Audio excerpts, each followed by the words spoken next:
when podcasts first became a thing, I wasn't that interested, because I was the sort of person that if I was listening to the radio and then they started talking about something, I would just skip through the different stations and try and find somewhere else that was playing music. But since Max, who, if you've watched his channel for a while, you'll definitely know who Max is, started his own podcast, and I've been listening to it, it's kind of changed my opinion on it, that actually it's the same as videos. If they're talking about something that you want to talk about,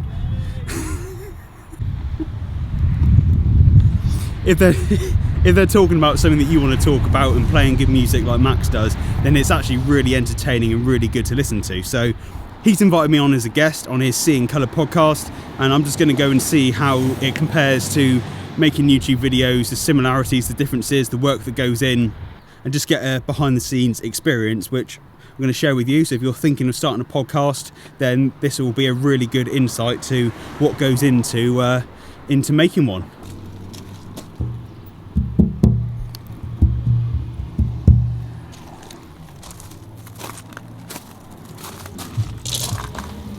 Oh, fuck's sake.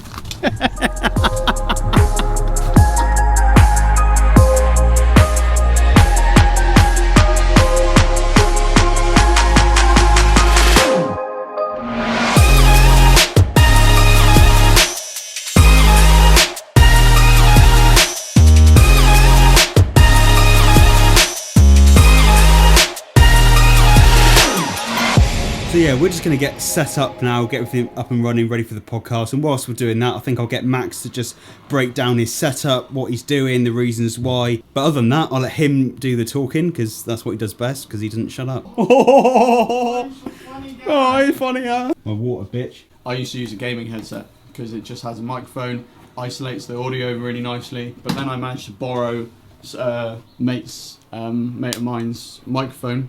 Just I'm bearing a C3, but I didn't have a pop filter, so I got a cheap ski sock, and that works as so basically all your P's and B's, they can spike when, even though if you're talking quietly, they kind of spike up, so that kind of stops a pa-pa, so that's always a good thing to test as well.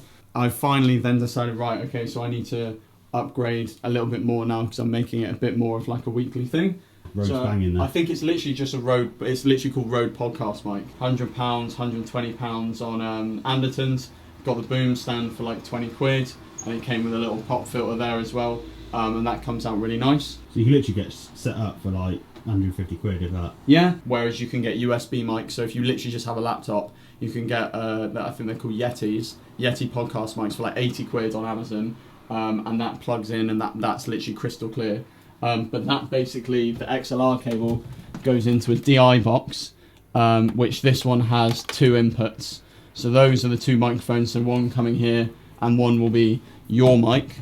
And then that basically then goes to your DAW, so your digital audio workstation. Logic I use, which is £180 on Apple, but that is literally like, you're talking music production for like Billie Eilish, he'll like what's his name, Phineas will use Logic, but you can use what's the one called, Audacity. Audacity is literally a free audio editing software. You can download it for Windows and Mac. Although it looks like Windows 98 software, it works exactly the same way. Like I know a lot of people that are doing podcasts that still use Audacity, and it works absolutely fine. Yeah, that's a pretty like basic raw rundown of a setup. Probably the most serious I've been in any of your videos. So you've started, you swear in your videos now, don't you? Yeah, I have started that. Yeah. So does that mean I can say? Can I say that I'm? I won't say that then. You're better off recording at like a medium volume and then enhancing it in post, rather than trying to get the loudest you can at first, because then you've not got a lot of wiggle room to like sort it out. But I think that was it sounds like the audio stuff is actually quite similar to the video, but it just goes like another level in depth in terms of like not only the setting up and the gear involved, but also like the editing process, the principles like of the P's and the B's and that kind of thing. They obviously apply to video because you're still recording audio, but you just don't have necessarily the setup to deal with it as well as you do with something like this. So yeah, maybe I could get like a big pop filter on the front. Yeah, that'd be cool, wouldn't it? But I think the audio thing, like with all the technical stuff like that, that's the same as you adjusting frame rate or like exposure and stuff like that. Do you know what I mean? Like when it's like the levels of nitty gritty you have to go to when like a podcast is like all, unless you have like a video for it as well, it's all primarily audio. So you want to focus on that, whereas your work is like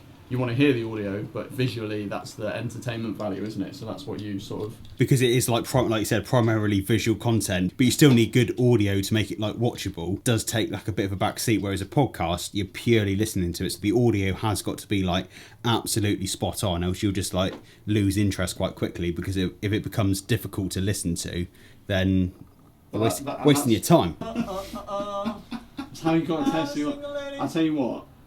Oh, that was it. So it was the first one I did for the start of the year, and I had Mimi Harrison on.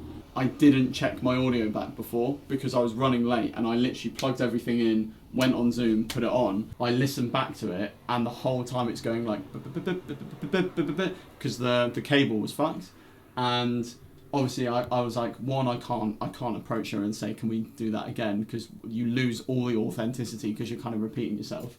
And I was just gutted, and then from there on in, I've made it a rule that every time, even if the setup hasn't been touched in a week, I'll still like go back and record and then listen through to it, because the amount of, I mean, you know for a fact, like the amount of things that can go wrong when you're doing it exactly the same way, but it still for some reason doesn't work. It goes along with like video stuff as well, because it's the same as like, I use this microphone and I never check it, but if I put the camera down one day and like knacker the wire or something like that, and the audio's fucked, really bad at it is making it like a rule with yourself that you check stuff every time, not just going, oh yeah, I've done it like that before. When and you it's said like you've recorded a segment and then you forgot to even record it properly, and it's like things like that. Like I've had that when I've done a Zoom call, because obviously like during lockdown and stuff, most of the interviews are like having guests on has been through Zoom, and I record the Zoom file and get them to record their audio, and I record my audio, so you have two nice audios and then the Zoom audio, and kind of match it all up. And I've got halfway through the podcast and gone, fuck, I haven't been recording the Zoom. Do you know what I mean? I haven't done the checks before. Like if I forget to press record, like I did a few weeks ago in a vlog, and all it does is just make your life difficult for the sake of like taking 2 seconds just to go, oh yeah, it's recording, or oh yeah, the cable's plugged in, or whatever it is, and then it's done then.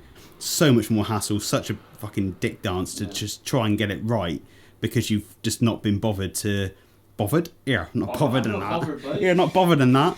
Because you haven't been bothered just to quickly check something, or just to double check because you're worried about running late for something, or you just want to get it done, or whatever it is. Now I'm thinking, right, before we start I need to make sure I close the window, because the traffic noise will filter through. You old love making pads a bit. Yeah, I know. Oh mate,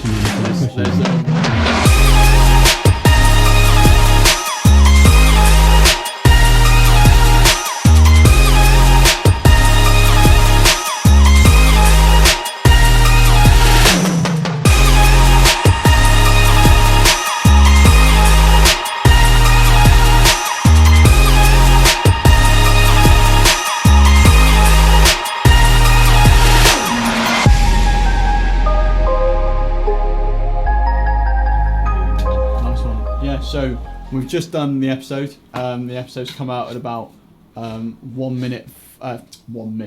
hour and 3/4. So with the music, it should be a nice 2-hour episode. Nice, like loads of talking about like creativity and stuff like that. So that's all recorded, and I've got that there. So you've got mine and Harry's track. I've got like a preset. You don't call it a bus, like a train. So a train would be like all your EQ, your compressors, any like kind of basically anything you want to add to it. So I've added that to the track, but what I'll probably want to do is like go back and like listen to the audio, make sure that those settings have come out nicely. So I don't know if actually you'll pick this up, but the difference in, so if I go, this is it with nothing on. Lovely. Good morning, Harry. How are you? And then this is it with everything on. Lovely. Good morning, Harry. How are you? It's more prominent, it's more forward, it's more, there's the bass, like the radio, like bassy tone, it's got all of that in. Yeah, nice. So that kind of adds that. And then basically what I'll do, Harry had 3 songs that he's put in. The only time I stop the recording is when we listen to the song.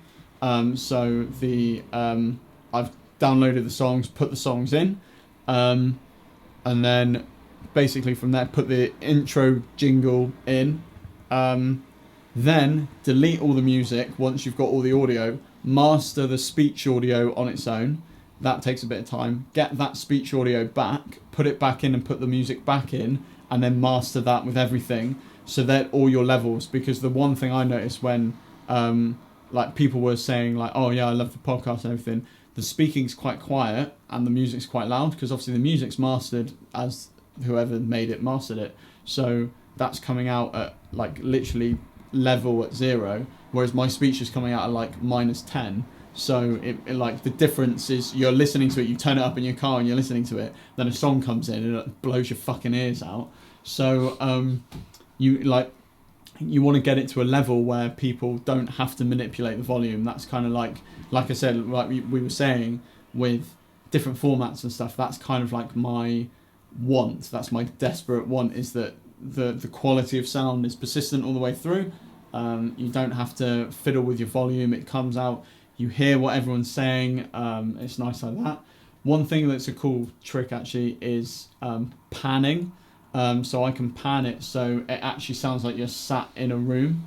So I'll put Harry's audio to like pan 20, and what that does is now if Drone services, that kind of thing. it comes out more on your right side than it was- does on your left. So if you're listening to through headphones, you've got the host like here and then the guest kind of here. So it sounds like you're sat in the room with them, which is really nice. So now it's just basically chop it all together, get that mastered, and then ready to upload.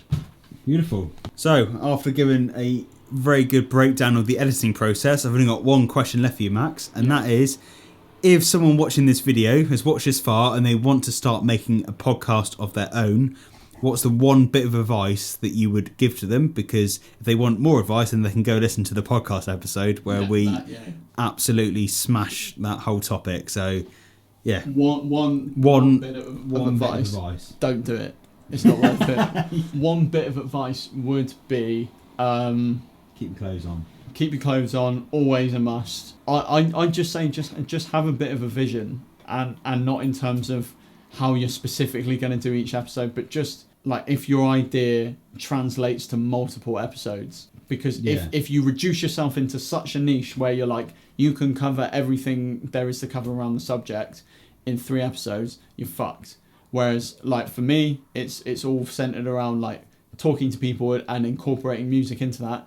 Music's always being made every day. So literally the only limit is coming up with the idea of what to do, but I'm not limited by the content I'm trying to put out. As soon as you start putting limits on yourself, you're then struggling for new ideas because you're not going to have all the ideas planned out. Be alright, wouldn't it? See you later. See you later. Thanks for joining.